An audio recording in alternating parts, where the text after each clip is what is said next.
This is one of the devices that I created. It's called the Cosmic Watch, right? Oh, that looks powerful. What's that?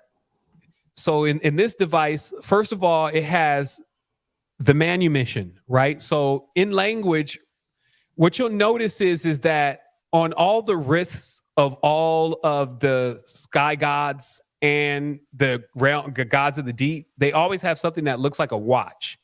And if you look real closely, this symbol is on the watch because this is the solar symbol. And then the solar symbol is then paired with, and down the side is written in Sumerian, the first time being free was ever written, which is called the Amagi. And the Amagi in Sumerian means,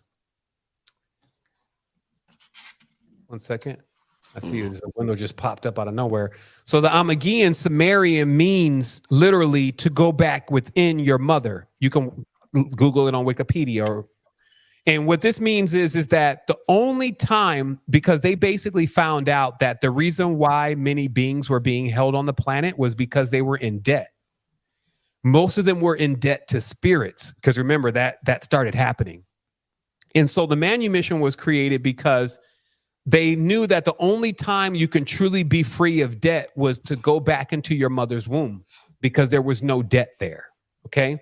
And then also underneath this is metamaterial. So I started finding out that these languages do break down into shapes. We call them cymatics. But even deeper than that, certain cymatics exude properties. That's what metamaterial is. It's like something that has a property that is very strange. Meta always means almost at the border of even being explained. And in this case, we found a shape that was a perfect harmonic. And I always speak in the collective, even though this would be me going in. But I found a shape that basically matched the perfect harmonic. And the reason is I know because metals that generally tarnish fast, like copper, don't tarnish at all with this pattern. And it was something I discovered over time. It was like coming back to a drawer of all these cymatics and then noticing that one wasn't rusted. Then back engineering exactly what the design was and figuring out that it's sitting right in the middle of the harmonic, like perfectly tuned, and then like completely going in and creating something that can keep reverberating that. And that's when this was actually created. So this, and it's also this bezel around it is, this one is wanga wood, but it's generally milled in red heart wood, right? So these are very these woods resonate. And then, of course, this is magnetic, right? So it straps on there. And then there's a North Pole side here. So everything that is coming through the energy of this is going right into the body. Okay? So what I'm talking about is just to allow that to be a part of the question here is that we're talking about resonances, right? Because you say, hey, if I put this of myself, all of that is based on resonances, and the more powerful resonances, which words used to be powerful resonances, but the more powerful resonances that you have, the more it adds energy to your energetic field. And that always has to come with the disclaimer of grounding, right? Because ground is amplification. And then lastly, like you see this is the vector equilibrium. This was the last of the design of these go together, basically. Or they could be separate. But this right here was seeing in the reality that you constantly get these imbalances in any space that you go into. I felt like that we needed like a shield, you know what I mean, when you're going into certain places. And so this design was designed to do that. So what this is called the cuboctahedron. And first, on the top of it, it contains a metamaterial pattern which charges what's inside. This material is also doped. It's basically a doped material, and this means that it's actually conductive, right? And then inside actually lies the resonator. So each box is set in an array, so it has a serial number here that basically allows us to understand where this unit actually is in the array. And then the main component is this inside. And what this is the magnetic field is perfectly balanced. And it also contains precious metals, if you may. There's titanium, and this was titanium, cobalt. There's iron, zinc, copper,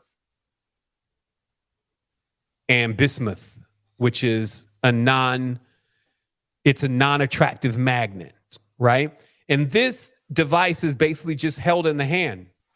And you'll notice that, like, when you're doing anything, that you start feeling like a web. You'll notice that when you start building up your energy field, the first feeling is like a web. It almost feels like a web on your face. And what that is that same field I showed with the torus, it pushes out from your body. It's actually supposed to extend quite far from your body when your Merkaba, quote unquote, is completely activated.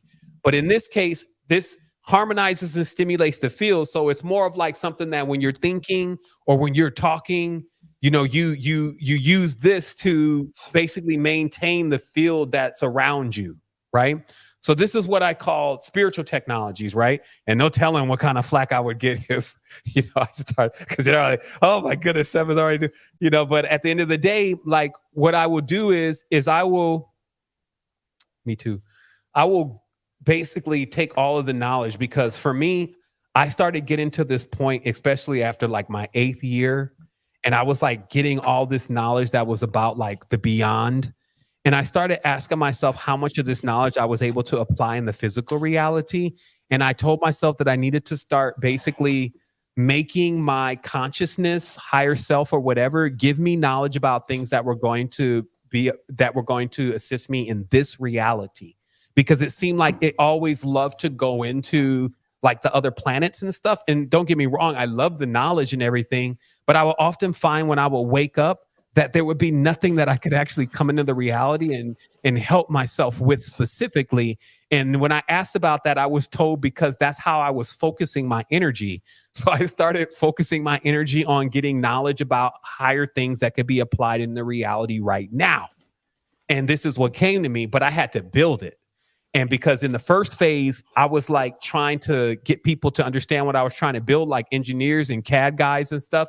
And all I was doing was ending up with a bill and not what I wanted. So then I started, of course, in the process of training myself. That's why you always see some machine around me or 3D printer or mill or something like that, because I'm fabricating constantly. Like I'm always making and creating, shaping and forming and fashioning different things to see what is the potential of the energetic fields, because I know the reality contains what I call power gloves. These are quirks in the reality. Like we had one before where I had this house and in the room, there was a dome in the room was domed.